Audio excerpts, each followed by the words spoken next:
मन की क्षणिक भावुकता भक्ति नहीं है। सच्ची भक्ति उसे प्राप्त होती है जिसका हृदय शुद्ध और सच्चा होता है, जो निरअहंकारी, क्षमाशील, संयत होता है और सदा संतुष्ट रहता है, जिसका ईश्वर पर दृढ़ दृढ़ विश्वास है, जो किसी प्राणी से द्वेष नहीं करता और सबके कल्याण की भावना से भावित रहता है। भगवत भक्त सभी प्राणियों को सेव्य और पूजनीय मानता है, क्योंकि वह जानता है कि भगवान ही तो इन स्वरूपों में विद्यमान है। भक्ति करने वाला दुर्बल मना नहीं होता, यानी दुर्बल मन वाला नहीं होता। कितने ही भक्त हुए जो अत्याचारों के सम्मुख चट्टान से खड़े रहे और अपने अंदर प्रभु प्रेम की धारा बहती रहने का निरंतर अनुभव करते रहे। जब हृदय में प्रभु प्रेम का ज्वार उमड़ता है, तब इस मार्ग पर चले बिना रहा नहीं जाता। चित्त में प्रभु मिलन की लालसा निरंतर बनी रहती है, जो व्यक्ति को भक्ति की ओर बढ़ाती है। राग और द्वेष होना मनुष्य मात्र में स्वाभाविक है। भौतिक पदार्थों के प्रति राग कष्टों में वृद्धि करता है, पर जब यही राग भगवान के प्रति अनुराग के रूप में हो जाता है, तो वह महाकल्याणकारी हो जाता है। भक्ति का आधार भगवान में अनुराग ही है। दूसरे शब्दों में भगवान के प्रति प्रेम ही भक्ति है।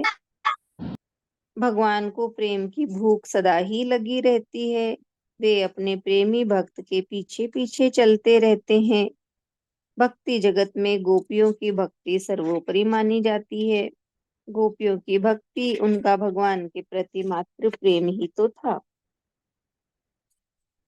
यह प्रेम ही था जिसने अनंत कोटि ब्रह्मांड नायक भगवान को छछिया भर छाछ के लिए नचा दिया और माता यशोदा के हाथों रस्सी से बंधकर दामोदर नाम दिलवा दिया। भगवान का दरबार सबके लिए खुला रहता है। कोई भी क्यों ना हो प्रवेश पा सकता है। बस आवश्यकता है तो केवल इतनी ही कि वह भगवान का प्रेमी हो।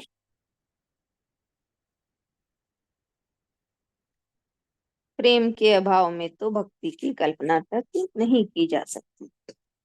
इतना ही है लेसन। भक्ति रहस्य।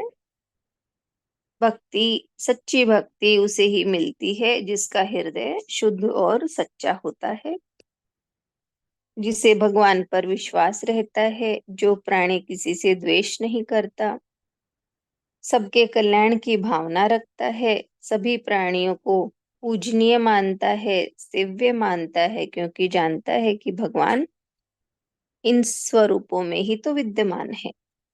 और भक्ति करने वाला कभी दुर्बल मन नहीं होता। कितनी भी जीवन में समस्याएं आए, उनके भीतर उनका सामना मजबूती के साथ करते हैं। उनके भीतर भगवान के मिलन की लालसा बनी रहती है और भौतिक पदार्थ कष्टों में वृद्धि करते हैं। पदार्थों का राग, और वही राग जब भगवान के प्रेम में बदल जाता है या अनुराग में बदल जाता है, तो वो प्राणी के लिए कल्याणकारी होता है। इस तरह से ही बताया है। हाँ, नविता।